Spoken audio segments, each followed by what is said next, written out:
Good morning, everyone. It's really fitting that we consider a suffrage memorial today because yesterday marked the 100th anniversary of this chamber's passage of the 19th Amendment, which granted women the right to vote. And this August is the 99th anniversary of the ratification of that constitutional amendment. The chair now recognizes Ms. Anna Laymon, the National Events Director of the Women's Suffrage Centennial Commission. Good morning, everyone. Good morning to the chair, to the ranking member, to committee members, and my fellow witnesses gathered here today. I want to say, sitting in this room, I have been so struck by the mission that you all have to preserve and tell the untold stories of American history. It's been moving to be here today, for sure. I am thrilled to be here to discuss H.R. 473, to place the Every Word We Utter statue in Washington, D.C.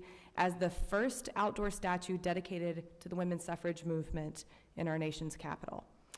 My name is Anna Laymon, and I am the National Events Director for the Women's Suffrage Centennial Commission. We were created by Congress in 2017 to coordinate the nationwide celebration of the 100th anniversary of the passage of the 19th Amendment.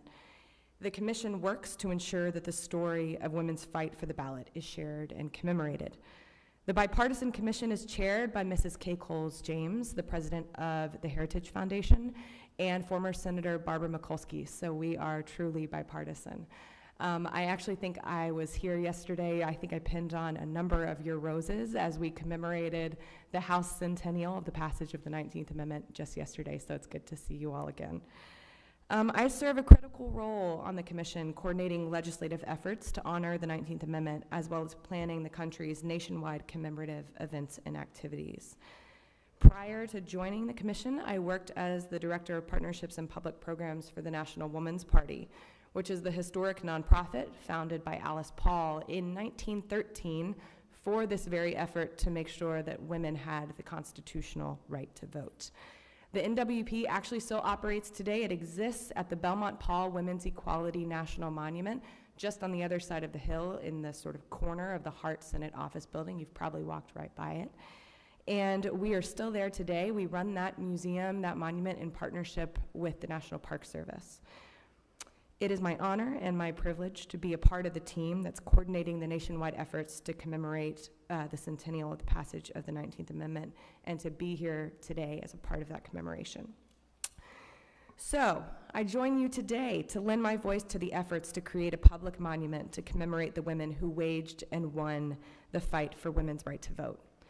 Designed by renowned sculptor Jane DeDecker, who is here sitting behind me today, the statue we are discussing will be cast in bronze. It's approximated to be 21 feet tall with a 10-foot circular base.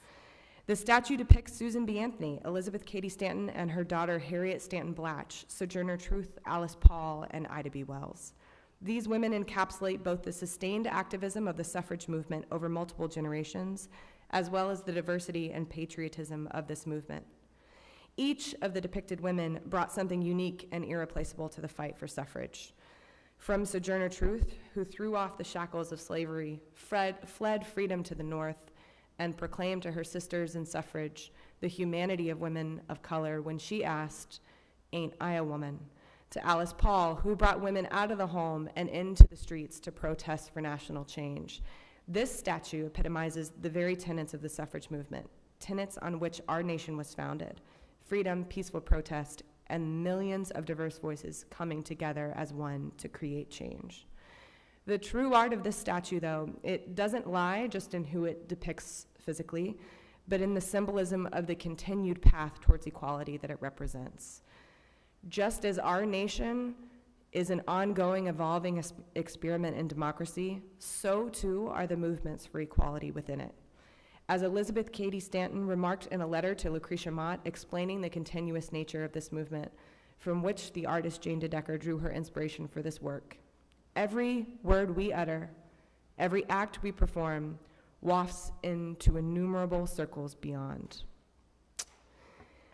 So at no cost to the taxpayer, you have the opportunity today to commemorate the women who led our nation to greater equality. There is absolutely no better way to celebrate the centennial of women's suffrage than with this kind of public commemoration, which will create ripples of inspiration for every generation to come. In closing, I would like to quote one of the mothers of the suffrage movement, Alice Paul, the founder of the National Woman's Party, who said, "I never doubted that equal rights was the right direction. Most reforms, most problems are complicated. But to me, there is nothing complicated about ordinary equality." So on behalf of that ordinary equality, and in honor of all the women who fought for the vote for each of us, those whose stories we know, and those thousands more whose stories we have forgotten, I urge you to support the establishment of the Every Word We Utter statue. Thank you for your time and consideration today.